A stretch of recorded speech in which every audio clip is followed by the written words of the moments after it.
In this tutorial, I'll show you how to create a portfolio website using Weebly. Let's get started. Sign in to your Weebly account and click Add Site to create a new website. Choose I just need a website, then browse the available themes and select a portfolio design that fits your style. Once your website opens in the editor, click the Pages tab.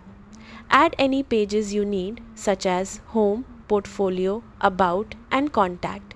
Then organize them in the order you want. Go to the Build tab and start customizing your website. Add images, galleries, text, headings, and other elements to showcase your work.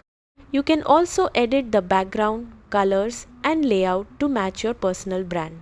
Click on each page to add your content, including project descriptions, photos, client testimonials, or any other information you want visitors to see.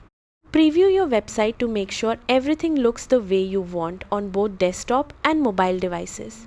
When you're satisfied with the design, publish your website to make it live. That's how to create a portfolio website using Weebly.